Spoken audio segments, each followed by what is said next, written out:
Hi, and welcome back to Conversations on Natural Birth. I'm Mia White, and I'm the author of the book Beautifully Born that can be ordered online.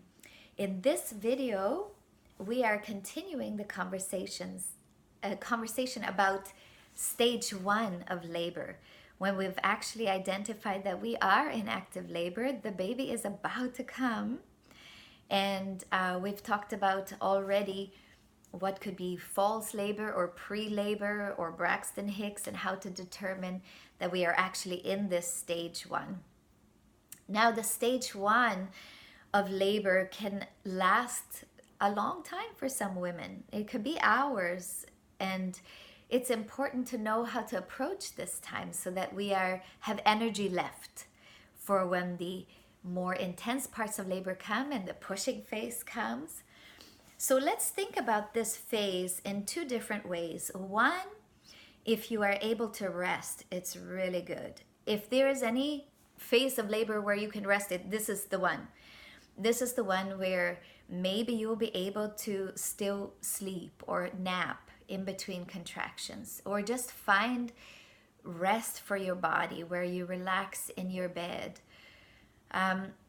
The other side of it is that if labor in stage one continues for a long time, let's then also treat it as our regular life continuing, like making meals.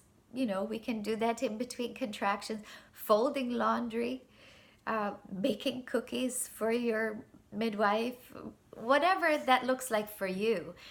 But if we're going to have a home birth, for example, then this is a time of preparation, putting everything in order in the home, changing the sheets, preparing our birth space, lighting our candles, putting on our diffuser, taking a bath.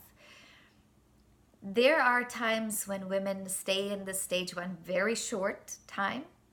And if that is you, then just make sure that early on you are putting things in order.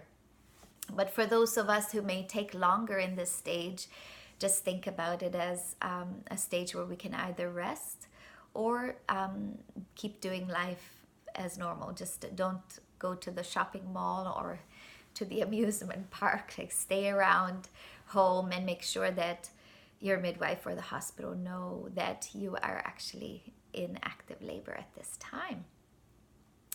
At this stage of the process, our bowels normally start to empty. So you may find yourself going to the bathroom frequently with loose stools. And this is a good thing because, the body is clearing out.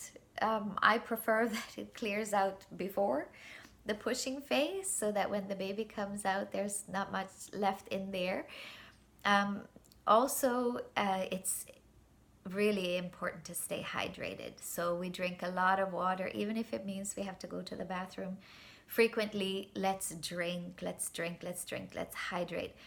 And if we can, it's good to eat. It's good to eat food that will give us energy, like some extra carbs and some, yes. And let's have snacks, and even like trying to think of the word, like juices or drinks that can increase energy quickly for us around, so that if we need it during the process of labor, we can access that. For those of us who may feel that we will still want to give birth in the hospital, because as I've said before, these conversations are about natural birth, and the natural birth skills we should be able to apply as much as we can. Also in the hospital, it's important. So the time to transition to the hospital is not during stage one of a natural labor process.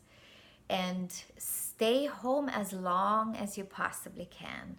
That's our advice to you. That would be your doula's advice to you. Stay in the environment where you feel safe, and try to, find your mode of beautiful birth, like in your home, before you have to transition anywhere else. And don't be afraid to move around. Like, don't be afraid to take a walk.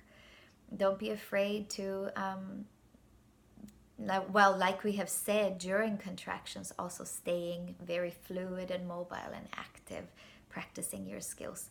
So that was just to kind of close off the stage one and how to think about it, what to do during stage one. And just the anticipation is growing. And let's talk about the transition into stage two, which is the more intense time of labor, in the next video. So I'll see you there.